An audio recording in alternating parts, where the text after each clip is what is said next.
තෙරුවන් සරණයි. සදහවත්නි මිනිසා පූර්ණය වන්නේ මනාකොට අවබෝධයේ ජීවිතයට ලැබීම තුළින්. සද්ධර්මය නම් මේ මහා ඖෂධය ජීවිතයට ලැබීම තුළින් අපගේ ජීවිතයේ මනසත් ඒ වගේම අපගේ මුළු ජීවිතයමත් එලෙසින්ම බබලවා ගන්න අපට පුළුවන්කම ලැබෙනවා. ඒ මඟ කියා දෙන මේ ගුවන් අවකාශයේහි මේ දේශනාව ආරම්භ වන්නේ කුරුණෑගල ප්‍රාදේශීය මධ්‍යස්ථානය ඇත්කන්ද රාජමහා විහාරස්ථානයේ පටිගත කෙරෙන ධර්ම දේශනාවක් ලෙස දේශනාව පවත්වන ගෞරවනීය ස්වාමින් වහන්සේ පූජනීය කෝරළයාගම සරණතිස්ස ස්වාමින් වහන්සේ අපි নমස්කාර පූර්වකව පිළිගනිමු. අවසරයි අපේ හාමුදුරුවනේ. සාදු සාදු සාදු. දේශනාවට දායකත්වයේ ධර්මයෙන් කටයුතු කරනවා නිකවැරටිය හීලෝගම පදිංචි HMU හේරත් මෑණියන් ධම්මිකා පියදර්ශිනී ශානිකා පියදර්ශිනී දියණියන් එවැගේම චමින්ද කරුණාතිලක වෛද්‍ය මාලක මිහිර බණ්ඩාර බෑනාවරුන් ඇතුළු ඒ පවුලේ සියලු දෙනා. එහෙමනම් දේශකයන් වහන්සේට ගෞරවයෙන් ආරාධනා කරමු දේශනාව පවත්වන්න. අවසරයි අපේ හාමුදුරුවනේ. සාදු සාදු සාදු.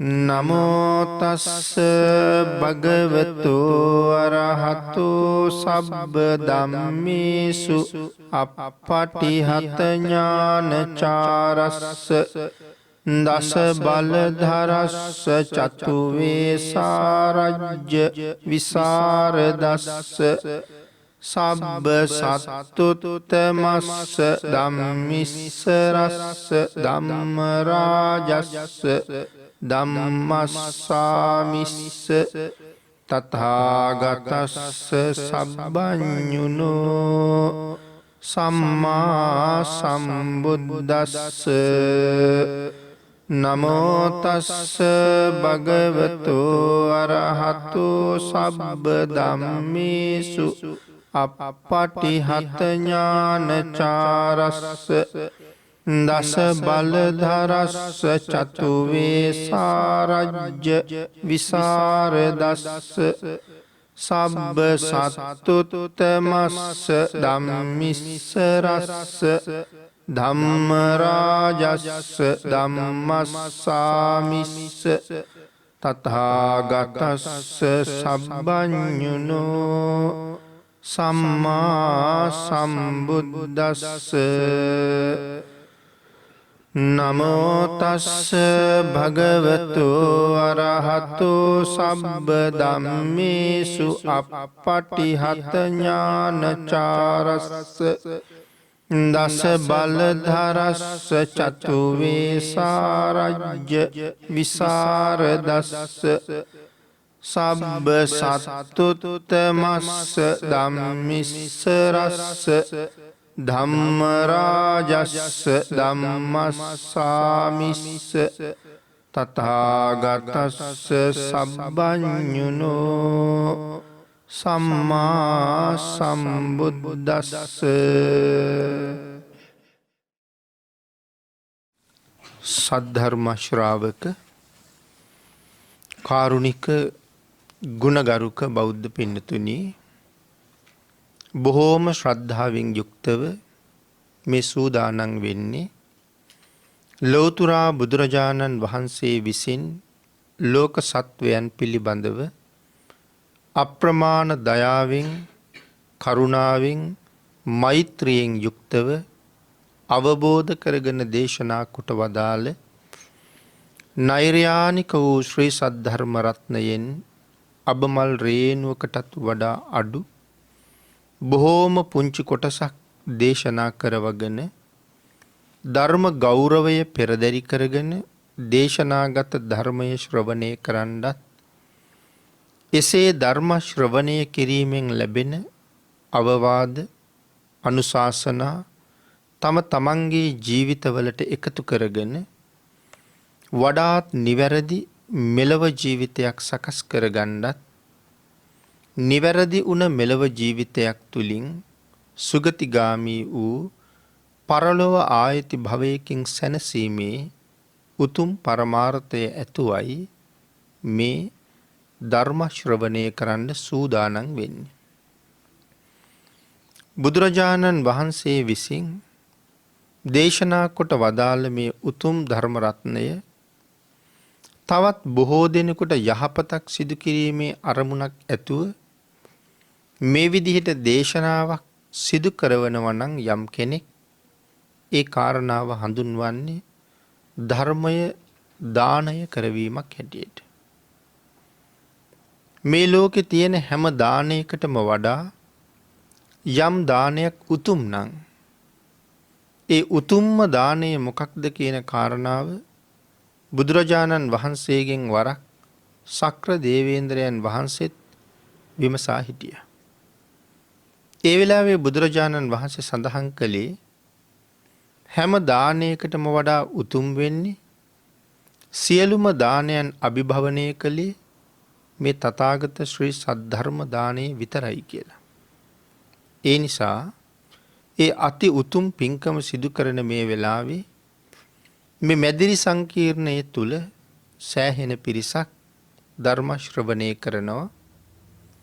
ධර්මයට කැමති ලක්වැසි ලෝවැසි බොහෝ පිරිසක් ධර්ම ශ්‍රවණය කරනවා.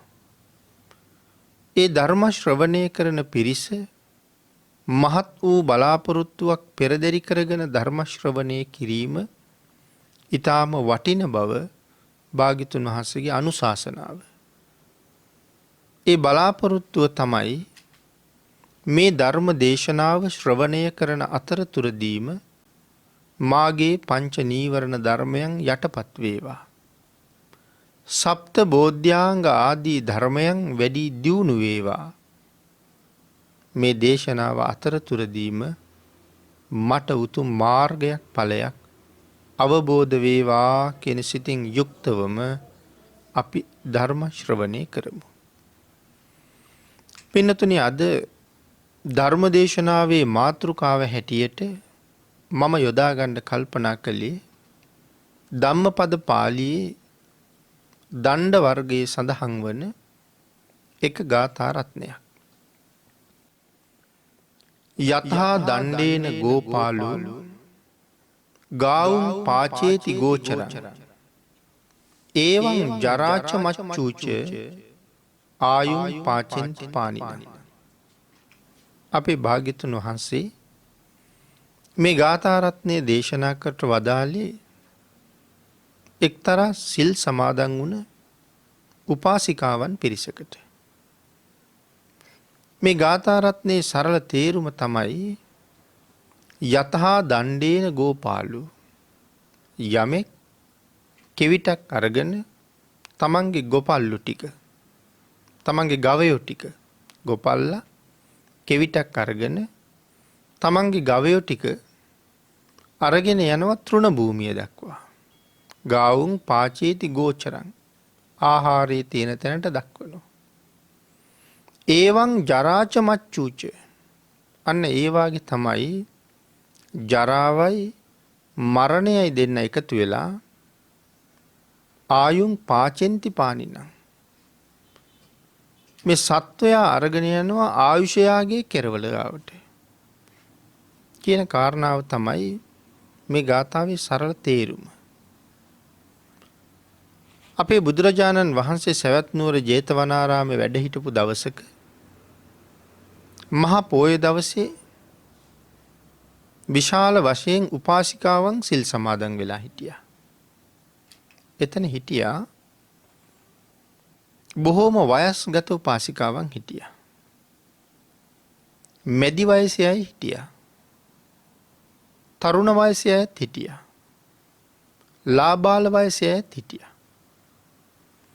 විශාකා මහා උපාසිකාව කල්පනා කළා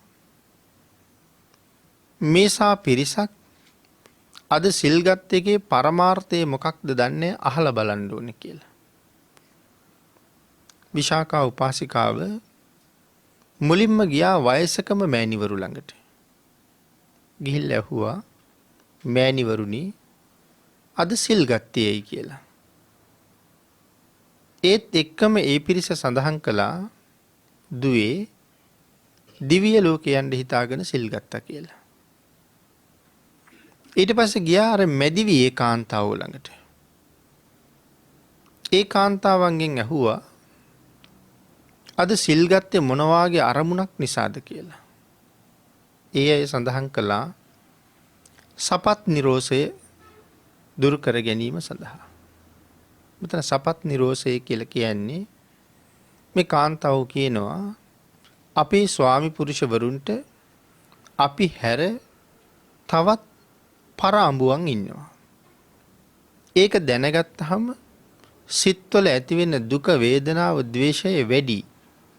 ආන් ඒක දුරු කර ගැනීමේ අරමුණෙන් සිල් ගත්තා කියලා. ඊළඟට ගියා තරුණ වයසේ අය ළඟට.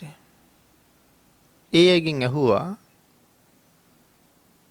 අද සිල් ගත්තේ මොන වාගේ අරමුණක් නිසාද? ඒ අය සඳහන් කළා විවාහ ජීවිතෙන් පස්සේ ලැබෙන පළවෙනි දරුවා පිරිමි දරුවෙක් බවට පත් කරගන්න හිතාගෙන සිල් ගත්තා කියලා. ඊට පස්සේ ගියා ලාබාල වයසේ දූවරු ළඟට. ඒ අයගෙන් ඇහුවා දියණිවරුනි අද සිල් ගත්තේ මොන වාගේ අරමුණක් වෙනුවෙන්ද කියලා. ඒ ලාබාල දැරියෝ සඳහන් කළා මෑණියනි වැඩි වයසට යන්න කලින් විවාහ වෙන්න ලැබෙන්න කියලා ප්‍රාර්ථනා කරන්නයි අපි සිල් ගත්තේ කියලා. එතකොට සිල් සමාදන් වෙච්ච 4 ගොල්ලකගේ බලාපොරොත්තු 4ක්. විශාකා මහ උපාසිකාව කල්පනා කළා මේ කවුරුවත් සිල් සමාදන් වීමේ උතුම් පරමාර්ථය ගාවට යන අදහසක් නැහැ. ඒ හින්දා මේ අයට ඒ උතුම් අරමුණ පැහැදිලි කරවලා අවබෝධ කරලා දෙන්න ඕනේ. එහෙම හිතලා බුදුරජාණන් වහන්සේ ළඟට ගිහිල්ලා මේ කාරණාව භාග්‍යතුන් වහන්සේට මතක් කළා. මේ අයට කරුණු කාරණා පැහැදිලි කරලා සියලු දෙනාම සම්මා දිට්ඨියේ පිහිටවන්න කියලා බුදුරජාණන් වහන්සේගෙන් ඉල්ලීමක් කළා. අපේ බුදුරජාණන් වහන්සේ ආන් අර සිල්ගත් පිරිසගෙන් මේ කාරණාව දැනගෙන විශාකා මහ උපාසිකාවගෙන් දැනගත්ත කාරණාව ඒකට පිළිතුරු හැටියට තමයි මෙන්න මේ ගාථා රත්නය දේශනා කොට වදාළේ. අපි එහි තේරුම සාකච්ඡා කළා. අපි ධර්ම කාරණාව ටිකක් සාකච්ඡා කරමු මේ ගාථා රත්නයට අදාළව. යතහා දණ්ඩේන ගෝපාලු ගොපල්ලා කෙවිතක් අරගෙන ගවයෝ ටික දක්කගෙන යනවා ආහාර තියෙන තැනට. ගාවුන් පාචේති ගෝචර. අන්න ඒ වගේ තමයි ඒවං ජරාච මච්චූච. ජරාවයි මරණයයි එකතු වෙලා මේ ලෝකේ ඉන්න සියලුම මිනිස්සු අන්‍ය වූ සත්වයෝ සියලුම දෙනා අරගෙන යනවා ආයුෂයාගේ කෙරවල දක්වා. පිනතුනි සිල් සමාදන් වීම. අපේ බුදුරජාණන් වහන්සේ මේ සීලය පිළිබඳව කරුණු දක්වනකොට සීලයේ ප්‍රභේද ගණනාවක් දේශනා කළා. ගිහි පින්නතුන්ගේ නිත්‍ය සීලයේ හැටියට භාග්‍යතුන් වහන්සේ දේශනා කළා පංචශීලය. උපෝසත දවසේ අෂ්ටාංග සීලය, නවාංග උපෝසතය, ගෘහස්ත දස සීලය මේ වාගේ විශේෂිත උපෝසත සිල් සමාදන් වෙන්න අනුදැන වදාලා. එහෙම සිල් සමාදන් වෙනකොට 24 පැයක් සිල් ආරක්ෂා කරන එක ඊටාම වටිනවා. අතීතයේ අය සමහර මාසෙක දවස් 8ක් සිල් ගත්තා. සමහර අය මාසෙකට දවස් 6ක් උපෝසත සිල් සමාදන් වුණා.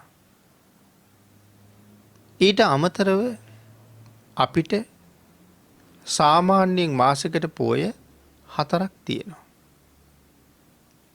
ඒ නිසා 4 පෝයටම උපෝසත සිල් සමාදන් වුණා. එහෙම සඳහන් කරාම හරි වටිනවා මේ පූර්ණ උපෝසතයක්. පූර්ණ උපෝසතයක් කියලා කියන්නේ පැය 24ක් පුරාවට ආරක්ෂා කරන උපෝසත සීලය. අද උදේ 6ට සිල් සමාදන් වුණා නම් හෙට උදේ 6 දක්වාම ඒ සීලය පවාරණය කරන්නේ නැහැ. එහෙම වෙන්නේ මේ සීලය හරියටම ආරක්ෂා කරන්න බලාපොරොත්තු වෙන කෙනෙකුට. එහෙම කෙනෙක් තමයි එහෙම සිල් සමාදන් වෙන්නේ. එහෙම නැතුව වරුවක් ආරක්ෂා කරන සීලයක් ගැන බුද්ධ ආගමේ කොහෙවත් සඳහන් කරන්නේ නැහැ. අර්ධ උපෝසතයක්.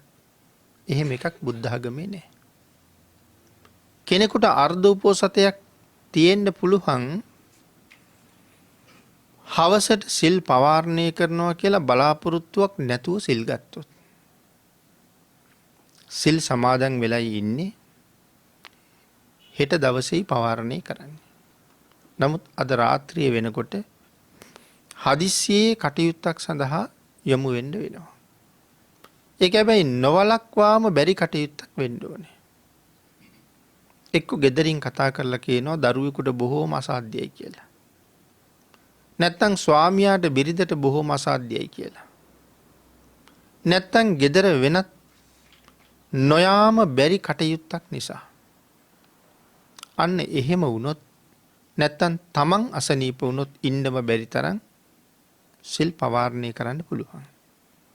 එහෙම කළොත් අර්ධ උපෝසතයක් තියෙනවා. එහෙම නැතුව සාමාන්‍යයෙන් අපි අද දකිනවා වගේ උදේ 7ට විතර සිල් ගන්නවා හවස 5ට විතර යනවා. සිල්පද සම්පූර්ණ වෙන්නේ නැහැ.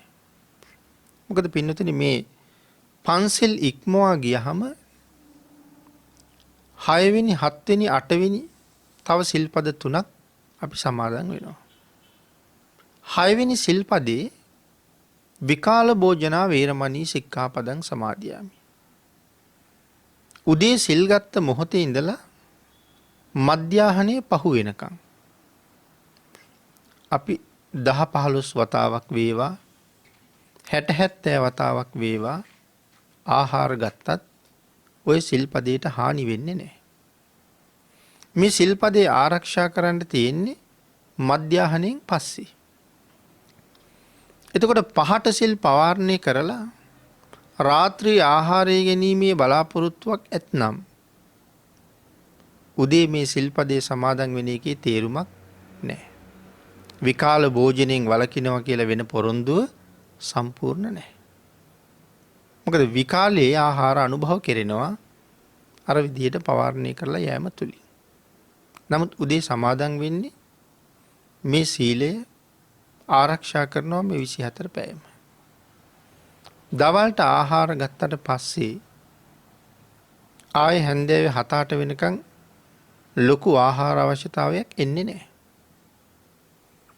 නමුත් ආන්ගේ රාත්‍රී ආහාරයේ අවශ්‍යතාවය ඉවසන්න පුළුවන්කමක් නැතුව යනවා. ඒ හින්දා තමයි සිල්පදේ සම්පූර්ණ වෙන්නේ නැත්තේ. උදේ කීවට විකාලේ ආහාර ගන්න නැහැ කියලා හවස ගිහිල්ලා විකාලේ ආහාරය අනුභව වෙනවා. මේ කාරණාව හරියටම කල්පනා කළොත් මුසාවාදා වේරමණී සික්ඛාපදං සමාදියාමි.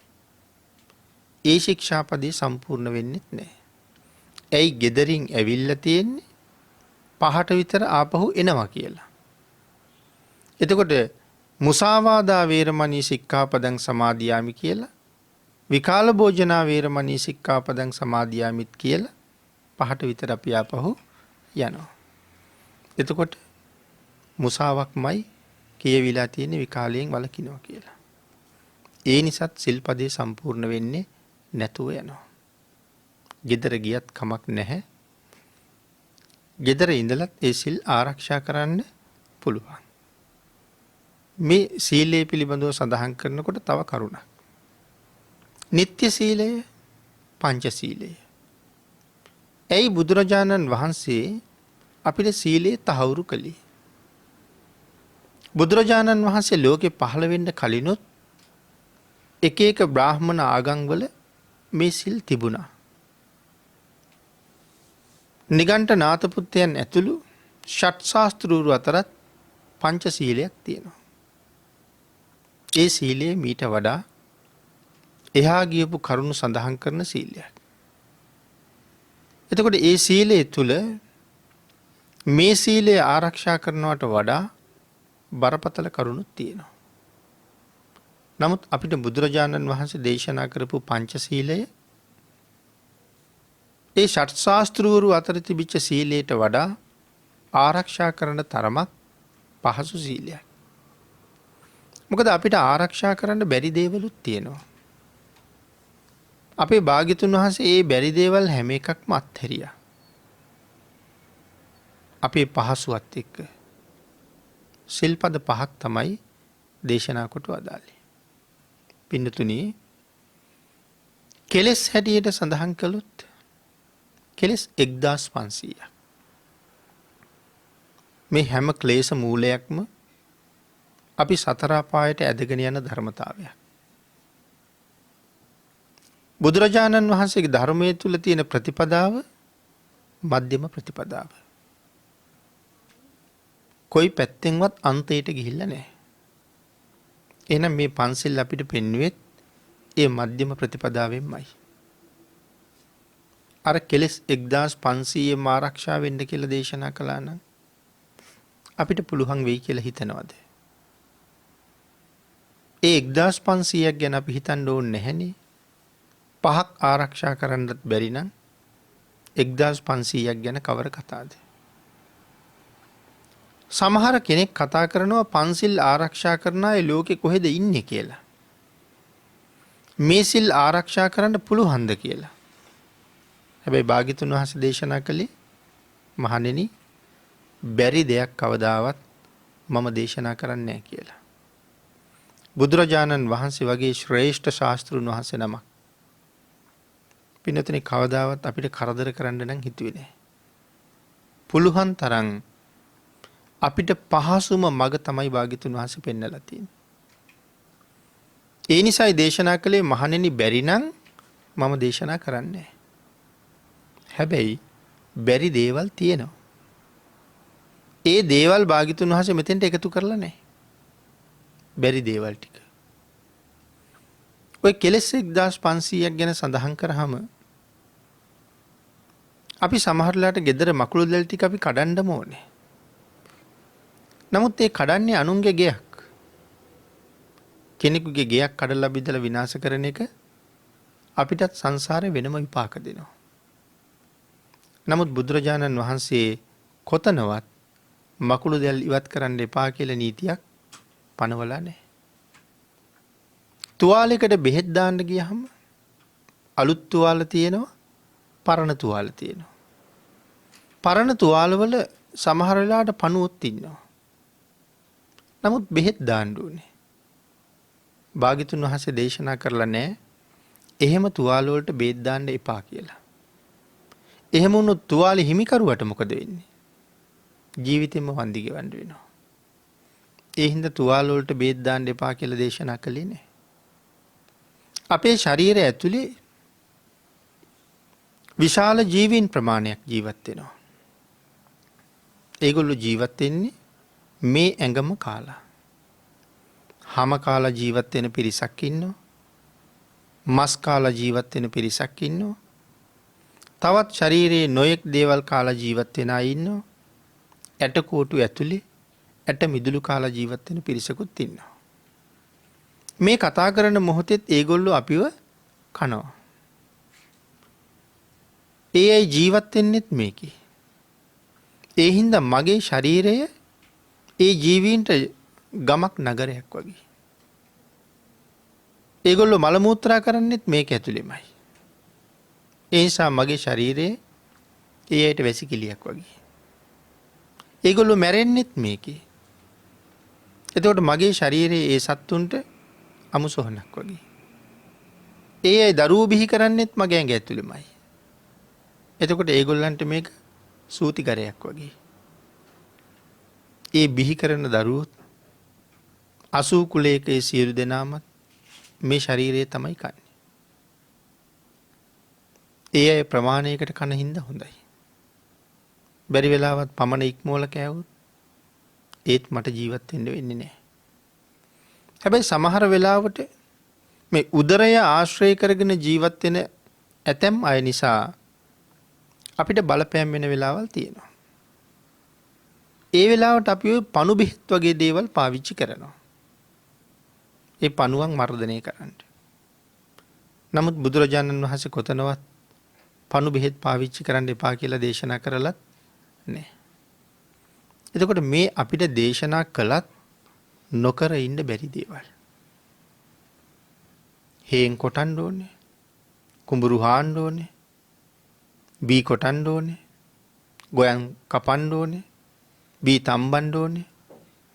මේ දේවල් කරනකොටත් ඕන තරම් සත්තු මැරෙනවා. පිප්පලි කුමාරයා පැවිදි වෙන්න ගියේ ඔය වාගේ සිද්ධියක් එක්ක. විශාල කුඹුරු යායවල් තමන් සතුයි. එක දවසක් කන්නට කුඹුරු හානවා. පිප්පලි කුමාරයා ගියා තමන්ගේ කුඹුරු යායට. අර හාන නගුල පිටිපස්සෙන් කුරුල්ලෝ කොබෙයියෝ පේලියට යනවා. විශාල පිරිසක්. ඊට පස්සේ අර වැඩ කරන මිනිස්සුන්ගෙන් ඇහුවා අර හාන තැන අර සත්තු මොනවද කන්නේ කියලා. ස්වාමීනි මහ පොළොව හාරනකොට ඇතුලේ ඉන්න පණුව මතුවෙනවා. ඒ පණුව වාගේ සත්තු මේගොල්ලෝ අහුලගෙන කනවා. කුරුල්ලෝ පණුව කෑවත් ප්‍රාණඝාතයක්නේ. ඊට පස්සේ ඇහුවා දැන් මේකේ පව් බාරගන්නේ කවුද කියලා. සේවක පිරිස සඳහන් කළා ස්වාමීනි කුඹුරු වල ආදායම ඔබ වහන්සේට. එහෙනම් පව් බාර ගන්න හාන මිනිස්සු ලෑස්ති නෑ. ආදායමත් ඔබ වහන්සේට, පවත් ඔබ වහන්සේට. පිප්පලි කුමාරයා තීරණය කළා මේ ගිහි ජීවිතේ සංසාරයෙන් එතර යන්න පහසු මගක් නෙමෙයි. මම අදම පැවිදි වෙනවා කියලා. පිප්පලි කුමාරයාගේ බිරිඳ භද්‍රා දවසක් ගබඩාවට ගියහම ඔය මුං කව්පි හාල් ආදී ධාන්‍යවල ගුල්ලු හැදිලා. සේවිකාවන්ට සඳහන් කළා මේ ටික අවුවේ දාන්න කියලා. ගෙදර තව වැඩක් කරලා ආපහු එනකොට අර ධාන්‍ය පැදුරුවල කුරුල්ලෝ කොබෙයියෝ පිරීලා. මොනවද අර ගොල්ලෝ අහුලන්නේ කියලා ඇහුවා. අර ධාන්‍යවල හිටපු පණුව සහ ගුල්ලෝ අහුල කනවා. කාටද පව් කියලා ඇහුවා බය වෙලා. සඳහන් කළා උත්තමාවිය ඔබ තමයි මේ ධාන්‍ය අවුවේ දාන්න කිව්වේ. අවුවේ දාපු නිසා තමයි කුරුල්ලෝ ඇවිල්ලා පණුව කන්නේ. අවුවේ දාන්න කිව්වේ ඔබ නිසා ඒ අකුසලයට ඔබම බාර ගන්න ඕනේ කියලා සඳහන් කළා. ඈත් කල්පනා කළා මේ ගෘහ වාසය සංසාරේ මොන තරම්නම් දික් කරනවද? මගේ ස්වාමියා අද ආපු ගමම්ම ගිහිල්ලා මම මහාන වෙනවා කියලා. අන්තිමට දෙන්නම ඒ ගමන ගියා. ඒ කියන්නේ එහෙනම් ඒ දේවල් වලිනුත් අකුසල් සිද්ධ වෙනවා. නමුත් අපිට බුදුරජාණන් වහන්සේ දේශනාවක් හැටියට පනවලා තියෙනවද ධන ධාන්‍ය වගේ දේවල් අවුවේ දාන්න එපා කියලා? කුඹුරු කොටන්න එපා කියලා? කුඹුරු හාන්න එපා කියලා? භාග්‍යතුන් වහන්සේ එහෙම පැනවීමක් කළා නම් අපි ජීවත් වෙන්නේ කොහොමද කියලා පෞද්ගලිකව කල්පනා කරලා බැලුවොත් අපිට එහෙනම් ජීවත් වෙන්න බොහෝම අමාරුයි. ජීවත් වෙන්න ක්‍රමයක් නැතුව යනවා. අන්න ඒක නිසා ඒ දේවල් එකක්වත් තහනම් කළේ නැහැ. තහනම් කළත් අපිට එතකොට එහෙනම් ක්‍රියාත්මක කරන්න බැරුව යනවා. ආන් ඒකයි මං කිව්වේ අපිට බැරි දේවල් හුඟක් තියෙනවා. ඒ දේවල් ඔක්කොම අපට අනුකම්පාවෙන් අයින් කරලා තමයි මේ මධ්‍යම ප්‍රතිපදාවට ආවේ. කර්ම රැස් වෙනවා. හැබැයි කර්ම පත වෙන්නේ නැහැ. කර්ම රැස් වෙනවා. අපි හාල් ටික අවුවට දාන්නේ කුරුල්ලෝ ඇවිල්ලා හාල් වල ඉන්න ගුල්ලෝ ඔක්කොම අහුලගෙන කනවා නම් මං සතුටුයි කියලා කවුරුවත් හාල් අවුවේ දානවද? එහෙම අදහසක් අපේ නැහැ. මේ උදළු තලයක් කොටන පාරක් ගානේ මේ මහ පොළොවේ ඉන්න පණුව කක්කුට්ටු කැපෙන්න ඕන කියලා අපි නියරවල් කොටනවද? එහෙම අදහසක් නැහැ. කර්ම පතේ රවුම් වෙන්න නම් මරණ චේතනාව ඇති වෙන්න ඕනේ. නමුත් මෙතන සත්තු මරණ චේතනාවක් නැති නිසා කර්ම පතයක් සම්පූර්ණ වෙන්නේ නැහැ. නමුත් ඒ සත්තු මැරෙන නිසා අපිට වෙනම කර්මයක් තියෙනවා. එහෙමනම් මෙන්න මේ වාගේ කාරණා තමයි ඔය 1500 ඇතුලේ තව ගන්න තියෙන්නේ. මේ අකුසල කර්මයන් 1500කින් තෝරලා භාග්‍යතුන් වහන්සේ කොච්චර අයින් කළාද? 1495ක්ම අයින් කළා. අපිට කරුණු 5ක් විතරක් පෙන්වුවා. හැබැයි ඒක අයින් කරන්න බැරි නිසායි පෙන්වුවේ. මේ පහෙනුත් තව එකක් හරි අයින් කරන්න තිබුණා නම් බුදුරජාණන් වහන්සේ ඒකත් අයින් කරනවා. එතකොට මේ පන්සිල් වල කර්මපත කියන්නේ මේවට. කර්මය හරියටම සම්පූර්ණ වෙලා රවුම් වෙලයි තියෙන්නේ. ආන් ඒ සම්පූර්ණ වෙලා රවුම් වුණ කර්මය අනිවාර්යෙන් සත්වයා නිරේට අරගෙන යනවා. මරණ මොහොතේ මතක් වුණොත් නිරේ උපද්දවනෝමයි. එතකොට පන්සිල් වල කර්මපත කීයද තියෙන්නේ? 4යි. 5 වෙනි සිල්පදේ කර්මපතයක් හැටියට භාග්‍යතුන් වහන්සේ පෙන්නලා නැහැ. හානි වෙන්නේ කාටද? අනුන්ට නෙමේ, තමන්ට. ප්‍රාණඝාතයෙන් අනුන්ට හානි වෙනවා. හොරකමෙන් අනුන්ට හානි වෙනවා. වැරදි කාම සේවනයෙන් අනුන්ට හානි වෙනවා. බොරුවෙන් අනුන්ට හානි වෙනවා. නමුත් සුරාපානයෙන් අනුන්ට හානි වෙන්නේ නැහැ. හානිය තමන්ට. ඒ නිසා කර්මපතයක් නෙමෙයි. හැබැයි මේක පැහැදිලි කරනකොට සුරාපානය කර්මපතයක් වෙන ක්‍රමයක් වෙනම පෙන්නනවා. අනිත් එක තමයි මේ සිල්පද පහේ මහා සිල්පදේ කියලා දේශනා කළා. කර්මපතයක් කිව්වේ නෑ.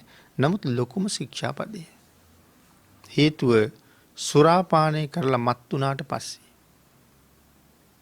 දැන් සිහියෙන් ඉන්නකොටත් පන්සිල් අරන් ඉන්න බව අමතක වෙලා අපි අතින් සත්තු මැරෙනවා. පන්සිල් සමාදන් වෙලා ඉන්න බව අමතක වෙලා අපිට බොරු කියවෙනවා. අමතකයි සිල් ගත්තා කියලා. පස්සෙයි මතක් වෙන්නේ. සිහියෙන් ඉන්න මිනිස්සුන්ටත් එහෙම අසිහියක් ඇති වෙනවා නම් කොහොමත් සුරාව වාගේ දේවල් පාවිච්චි කරලා මත් වුනහම ඇති වෙන අසිහිය ගැන කතා කරන්න දෙයක් ඇත්තෙම නැහැ. ආන් මේ පුද්ගලයා ප්‍රාණඝාතයත් කරනවා, හොරකමත් කරනවා, වැරදි කාම සේවනයත් කරනවා, බොරුත් කියනවා. ඒ නිසා කර්මපතයක් බවට පත් කරගන්නවා. අනිත් එක තමයි උම්මත්තක භාවය. ප්‍රාණඝාත කරාම නිරේ දුක් විඳත් පස්සේ කවදා හරි දවසක වෙනත් කුසල කර්මයක් ඉස්මතු වෙලා මේ වාගේ සුගතිගාමී ජීවිතයක් ලැබුවත් අල්පායුෂ්කව මැරිලා යනවා. ඒක ප්‍රාණඝාතයේ ප්‍රතිඵලයක් හැටියට ධර්මයේ පෙන්නනවා.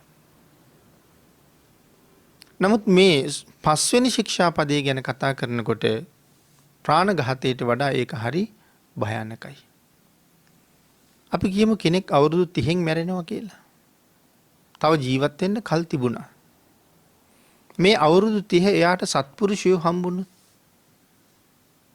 ලෞතර බුදුරජාණන් වහන්සේ මුණ ගැහුණොත්, මහ රහතන් වහන්සේලා ඇසුරු කරන්න ලැබුණොත් අවුරුදු 30ක් ඇතුලේ ජීවිතයට ලොකු අර්ථයක් කරගන්නේ නැද්ද? කරගන්නවා. නමුත් සුරාපානය කරාම නැවත සුගතියක ඉපදුනත් හම්බෙන ජීවිතේ කොයි වගේද? උම්මත්තකයි. කරුණු 3ක් පෙන්නනවා. මන්දගාමී, මන්ද බුද්ධික, උම්මත්තක. කාටද අපි මන්දගාමී කියලා කියන්නේ? සමහර කෙනෙකුට යම් වැඩක් පවරහම අපි කිව්වේ මොකද්ද කියන එක හරියටම තේරෙන්නේ නැහැ. කියලා තියෙන වෙන එකක්, කරලා තියෙන තව එකක්.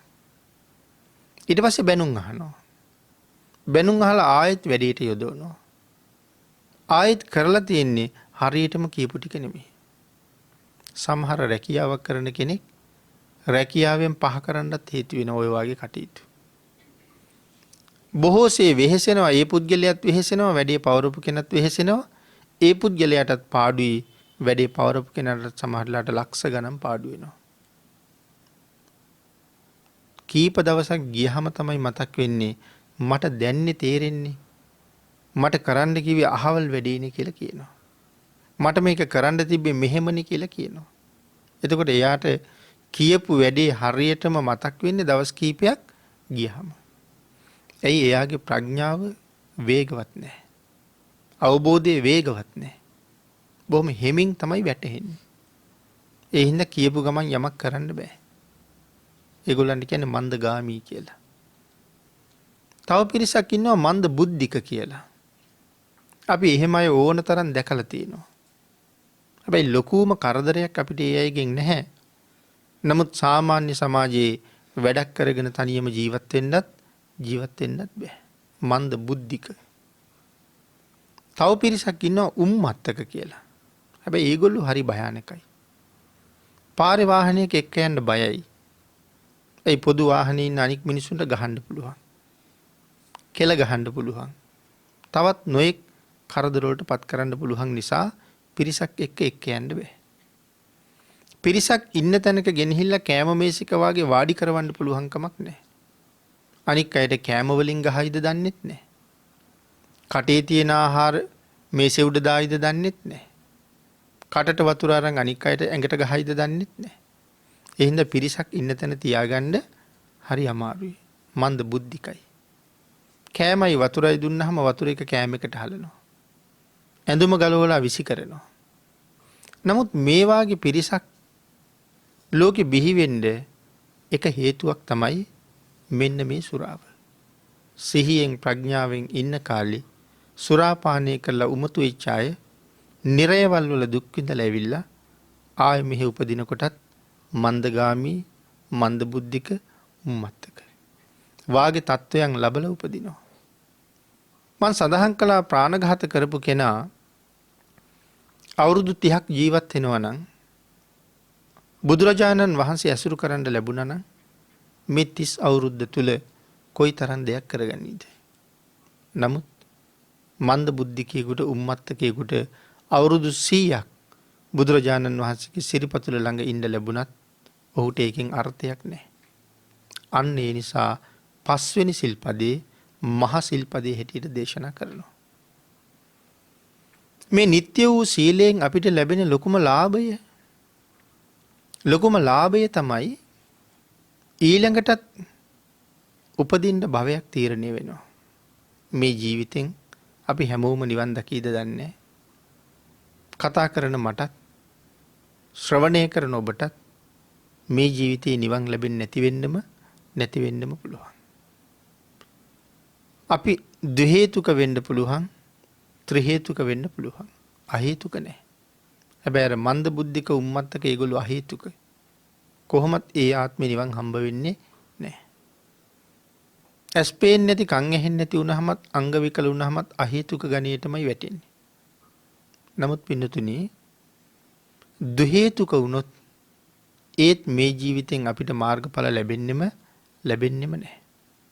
ත්‍රිහේතුක පුද්ගලයෙක් තමයි ඒ සඳහා සුදුසුකම් සම්පූර්ණ කරලා ඉන්නේ. හැබැයි ත්‍රිහේතුක වුණොත් අනිවාර්යයෙන්ම ඒ ජීවිතෙන් මාර්ගයක් ඵලයක් ලැබලා සසරින් එතර වෙනවා කියලා කතාවක් නැහැ. මහ බෝසත්තුරු වාගේ උත්තමයෝ ත්‍රිහේතුකයි. නමුත් ඉස්සරහට ලොකු බලාපොරොත්තුවක් තියෙන නිසා මේ ජීවිතෙන් සංසාරයෙන් එතර යන්නෙත් නැහැ. බලාපොරොත්තුව ඉස්සරහට තියෙන නිසා. එහෙනම් අපි අහේතුකද අපි ද්විහේතුකද ත්‍රිහේතුකද කියන කාරණාව අපි තාම හරියට දන්නේ නැහැ. නමුත් ආයෙ උපදින්න වෙන බව දන්නවා. ආන්ගේ උපදින්න වෙන බව දන්නවා. උපදින්නේ කොතනද කියන කාරණාව දන්නේ. ඒකයි දේශනා කළේ මේ ජීවිතයගෙන් පස්සේ ඊළඟට ලැබෙන ඇඟ මිනිස්සෙකුට මනුස්ස ඇඟක්ම නෙමෙයි. දෙවියෙකුට දිව්‍යමය ආත්මයක්ම නෙමෙයි. බ්‍රහ්මයෙකුට බ්‍රහ්මකයක්ම නෙමෙයි. අද දෙවියෙක් හෙට තිරිසනෙක්. අද බ්‍රහ්මයෙක් හෙට තිරිසනෙක්. අද මිනිහෙක් හෙට තිරිසනෙක්. එහෙමනම් මේ මොහොත වෙනකොටත් ඊළඟට මරණයෙන් පස්සේ අපිට හම්බ වෙන ඇඟ මොකක්ද කියන එක තීරණය වෙලයි තියෙන්නේ. දැනට තීරණයක් තියෙනවා. හැබැයි ඒක වෙනස් කරන්න පුළුවන්. අපි ගාව මෙන්න මේ සිල් නැත්තම් මේ වෙනකොට තීරණය වෙලා තියෙන ඇඟ කූඹියෙක් වෙන්නත් පුළුවන්.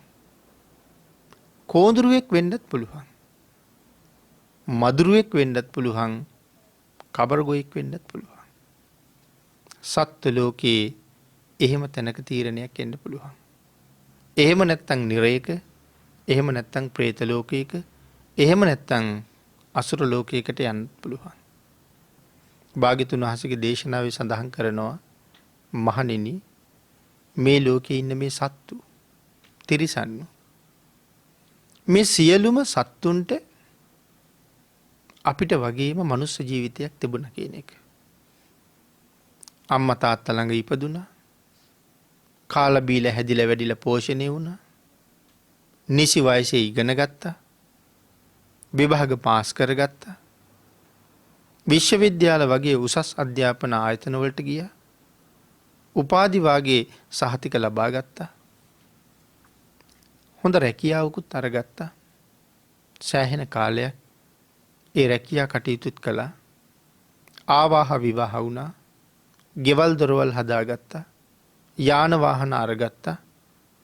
ඒ සියලුම දේවල් කළා. මේ තිරිසන් සත්තු. නමුත් මරණයෙන් පස්සේ තිරිසන් ලෝකෙ ඉපදිලා. මේ හැමෝටම මනුස්ස කයක් තිබුණා. නමුත් අද තිරිසන් ඇඟක් අරගෙන ඉපදිලා ඉන්නවා. ඒකට හේතුව දේශනා කළා තමන් ලබාගත්ත මනුස්ස ජීවිතෙන් කරන්න ඕනේ හුඟක් දේවල් ඒගොල්ලෝ සම්පූර්ණ කළා. කලට වෙලාවට ඒ සේරම කළත් ඒගොල්ලන්ට අමතක වෙච්ච දෙයක් තියෙනවා. අනික් හැම දෙයක්ම හොඳට මතකයි. සිල් රකින්න අමතක වෙලා තිබුණා. එනම් මේ සීලය කියන ධර්මතාවය තමයි ඊළඟ භවයක අපි උපදින්නේ කොතනද කියලා තීරණය කරන්නේ. එය අපි ගාව නැත්තම් උපදින තැන කොතනද කියලා නිශ්චිත නැහැ. යමෙක් ළඟ මනාව තිසරණ තියෙනවා නම් ඔහු අර්ධ බෞද්ධයි. තිසරණ තියෙනවා නම් පන්සිල් සම්පූර්ණ වුණොත් ඔහු ਸਰව සම්පූර්ණයි බෞද්ධයි.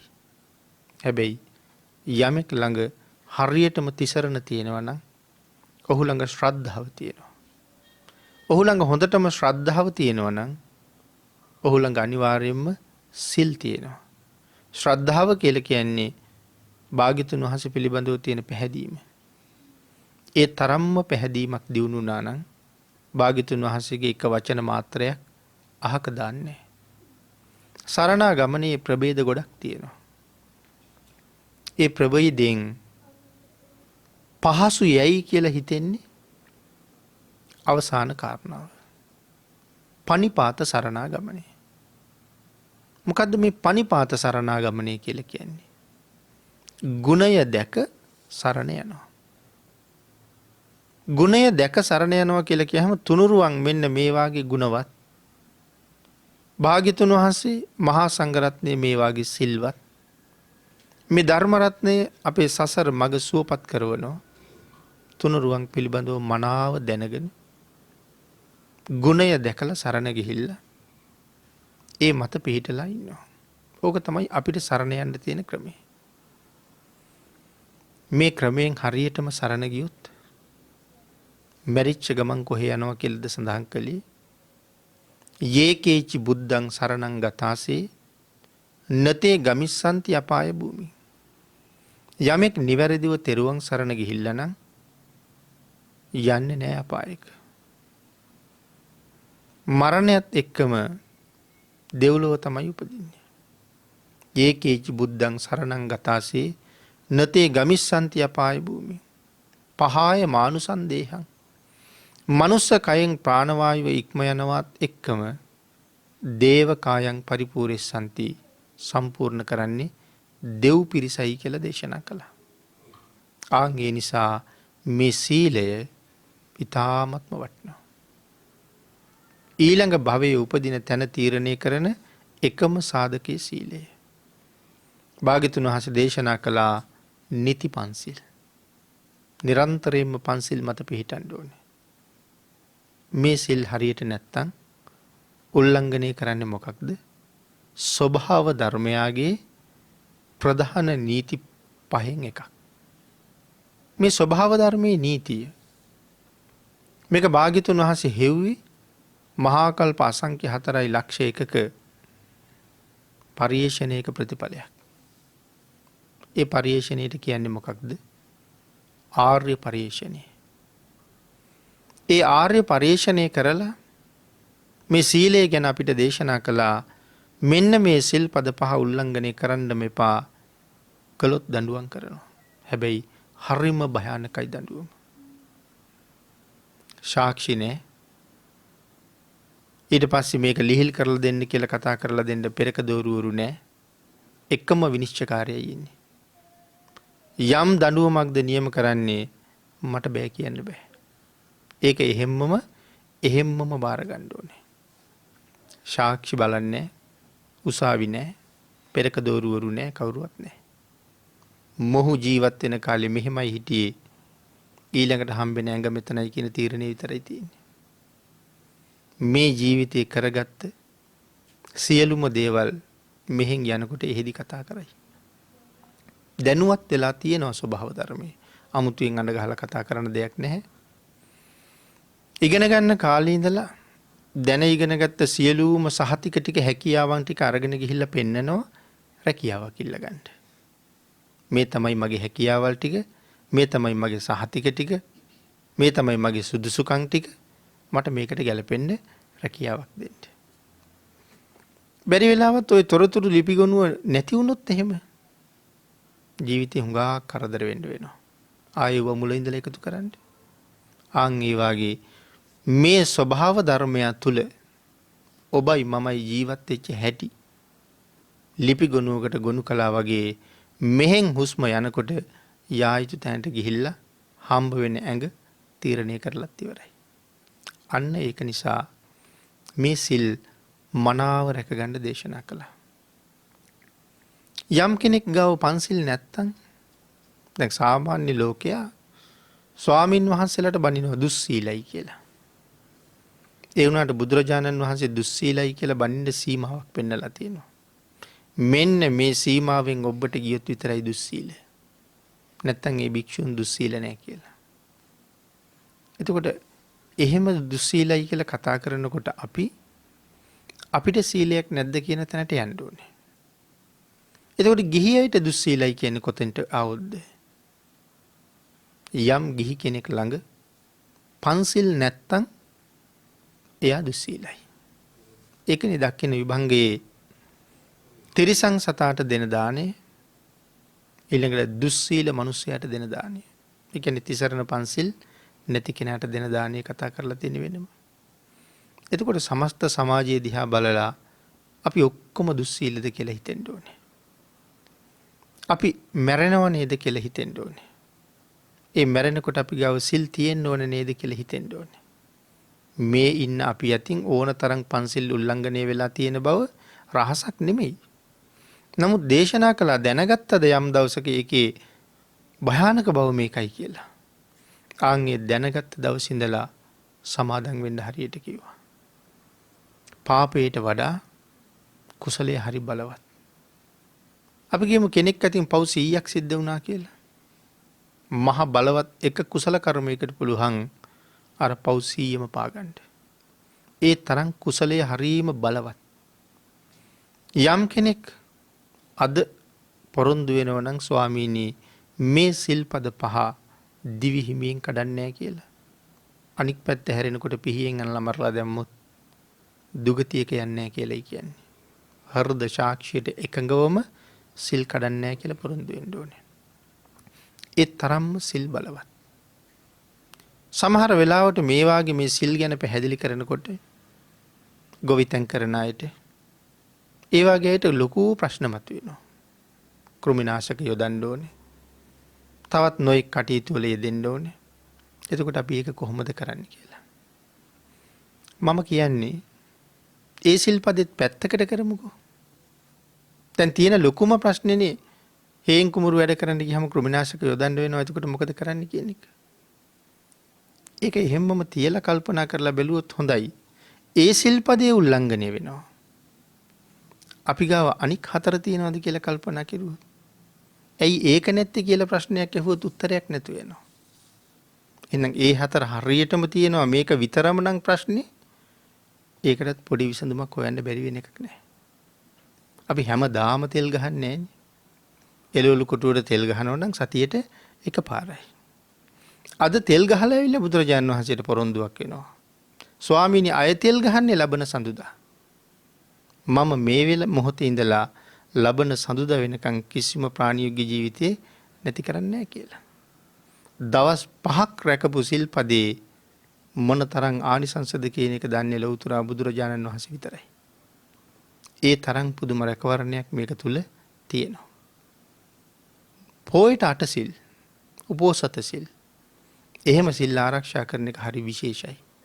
දැනට දෙවිය ලෝකේ ඉන්න දෙවිවරු ගැන කතා කරනකොට සාමාන්‍යයෙන් මාසෙකට පොය 6ක් 8ක් පූර්ණ උපෝසත ගත්තයි කියලා තමයි සඳහන් වෙන්නේ.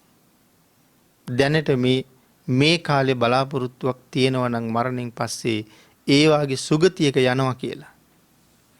මේ වාගේ පූර්ණ උපෝසත සම්පූර්ණ කරලා තියෙනවද කියන ප්‍රශ්නෙත් ආපහු අපෙන් අහගන්න ඕනේ. අන්න එහෙම කල්පනා කරලා මේ සිල් සමාදන් වීමේ උතුම් අරමුණ සංසාර සාගරයෙන් එතර යන්න සුගතියෙන් සුගතියට යන්න මිසක් සුගතියෙන් දුගතියට යන්න නෙමෙයි. ආලෝකයෙන් ආලෝකයට යන්න මිසක් ආලෝකයෙන් අඳුරට යන්න නෙමෙයි. නමුත් සිල් නැත්තම් වෙන්නේ ආලෝකයෙන් අඳුරට යෑමක්. අපේ පරමාර්ථය ආලෝකයෙන් ආලෝකයට යෑමක්. ඒකයි දේශනා කළේ මරණය ඊටම ඉක්මන්. ගොපල්ලා ගවයෝ ටික තෘණ භූමියට දක්වනවා වගේ මේ කතා කරන මොහොතක් ගානේ මාරයා අපිව දක්කගෙන යනවා ආයුෂයේ කෙරවල ගාවට. ජරාවයි මරණයයි. ජරාව කියන්නේ වයසට යනවා. එහෙනම් වයසට යෑම තුලින් අසංකේය ආයුෂ තිබ්බයි හිටියා. නමුත් අද 65ට 70ට නිකන් අඩු වෙලා. කවුද මේ දක්කලා තියෙන්නේ? ක්‍රමක්‍රමයෙන් මිනිස්සු ගාව දුර්ගුණ වැඩි වෙන්න මිනිස්සුන්ගේ ආයුෂ අඩු වෙනවා. මිනිස්සුන්ගේ ලස්සන නැතු වෙනවා. මිනිස්සුන්ගේ නිරෝගී බව නැතු වෙනවා. දැන් මේ කාලේ අපි ලෝකයක්ම බය වෙලා. නමුත් කරන්න දෙයක් තියනවද?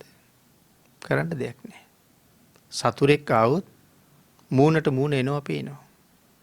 හැබැයි මේ කාලේ අපි බයේ ඉන්නේ කොතනවත් පේන්න තියෙන දෙයකට නෙමෙයි. දන්නේම නැහැ එනකන්. මෙහෙම දේවල් ලෝකෙට මීට වඩා භයානක විදිහට අනාගතයට එනවා කියන එක බුද්ධ දේශනාවේ තියෙනවා. ඇයි එහෙම එන්නේ?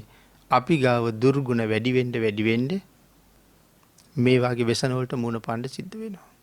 අනාගතයට තවත් දුස්සීල නම් අනාගතයට මීට වඩා භයානක වෛරස් එනවා. ඒකට සූදානම් වෙන්න මේ සිල්වත් බව හරි වටිනවා. මට මුඛ හැදුනත් කමක් නැහැ.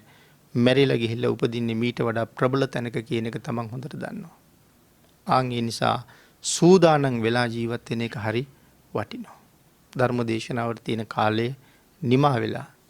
ඒ නිසා මේ ධර්ම කාරණාව ඊටාම කෙටියෙන් සම්පින්ඩණය කරගත්තොත් සසර සිල් රැකපු නිසායි ඔය ලස්සන ශ්‍රේෂ්ඨ මනුස්ස ජීවිතය උරුම කරගත්තේ. මීටත් වඩා හොඳ තැනකට මෙරිලා යන්න ඕනේ නම් භාග්‍යතුන් වහන්සේට කීකරු වෙලා මේ තිසරණයයි පන්සිලුයිවත් අපි ආරක්ෂා කරන්න ඕනේ. සිල් සමාදන් වීමේ පරමාර්ථය අර උපාසිකාවන් සඳහන් කරපු කරුණ නෙමෙයි. සසර භයානක බව භාග්‍යතුන් වහන්සේ තරම් අපි කවුරුවත් දන්නේ නැහැ. ඒ භයානක සංසාරයෙන් පියවරින් පියවර ඉදිරියට යන්න මේ සීලය තෘෂ්ණාවෙන් තොරව ආරක්ෂා කරගන්න අපි සියලු දෙනාටම තුනුරුවන්ගේ අනන්ත ආශිර්වාදයෙන් ශක්තිය, ධෛර්යය, වාග්ය, වාසනාව උදා වේවා කියලා ප්‍රාර්ථනා කරමු. පින්තුනේ මේ උතුම් ධර්ම කාරණා ටික ඔබට ශ්‍රවණය කරන්න දේශනා කරන්න අද ධර්ම දේශනාවේ දායකත්වයේ දරනු ලැබුවේ නිකවැරටිය හීලෝගම පදිංචි HMU හේරත් මෑණියන්, ධම්මිකා ප්‍රියදර්ශනී, ශානිකා ප්‍රියදර්ශනී දියණියන් හා චමින්ද කරුණාතිලක, වෛද්‍ය මාලක මිහිර බණ්ඩාර බෑනවරුන් හා පවුලේ සියලු දෙනා විසින් නිදන ප්‍රාප්තියට පත්වන HM කුලසේන හේරත් පියාණන්ට පින් අනුමෝදන් කිරීම ප්‍රධාන අරමුණක් බවට පත් කරගන්නවා වගේම මීට වසර 2කට පෙර මිය ගිය එච්.එම්. කුලසේන හේරත් පියාණන්ට පින් අනුමෝදන් කිරීම හා සියලු දෙනාගේ නමින් මිය පරලෝකීය සියලු ඥාතීන්ට පින් අනුමෝදන් කිරීම දේශකයන්න් වහන්සේට දේශනාවට දායකත්වයේ දුන් පවුලේ සියලු දෙනාට අවස්ථාවට පැමිණි සියලුම ඥාති හිත මිත්‍රාදීන්ට හා රටවාසී ලෝවාසී සියලු දෙනාට නිරෝගීව වාසය කිරීමට රත්නත්‍රය ආශිර්වාදය ප්‍රාර්ථනා කිරීම බෞද්ධ මාධ්‍ය ජාලයේ නිර්මාතෘවරව වැඩ සිට අපවත් වී වදාළ දරණාගම කුසල ධම්ම නායක මාහිමිපාණන් වහන්සේට පින් අනුමෝදන් කරමින් වර්තමාන මාධ්‍ය ජාලයේ කාර්ය මණ්ඩලයේ සියලු දෙනාටමත් වත්මන් සභාපති අවසරයි බොරලන්දේ වජිරඥාන නායක මාහිමිපාණන් වහන්සේට ආශිර්වාද කිරීමත් අපි මේ අවස්ථාවේ කරමු. පින් අනුමෝදන් කළ සියලු දෙනාටම පින් අනුමෝදන් වේවා. ආශිර්වාද කළ සියලු දෙනාටම රත්නත්‍රය ආශිර්වාදයෙන් නිදුක් නිරෝගී භාවයේ චිරජීවනයේ උදා වේවා. ඔබ අප සියලු දෙනාටම ඊ타ම ඉක්මන් භවයක ඊ타මත්ම කෙටි කාලයකින් සැප සහිත ප්‍රතිපදාවකින් ප්‍රාර්ථනා කරන බෝධියකින් අමා මහ නිවනින් සැනසෙන්න මේ කුසල් හේතු වාසනා වේවා කියලා ප්‍රාර්ථනා කරමු. ආකාසට්ඨා ච බුම්මට්ටා දේවා නාග මහිද්దికා පුඤ්ඤන්තං අනුමෝදිත්වා චිරං රක්ඛන්තු ලෝක සාසනං දේවෝ වස්සතු කාලේන සස්ය සම්පatti හෝතු ච පීතෝ භවතු ලෝකෝ ච රාජා භවතු ධම්මිකෝ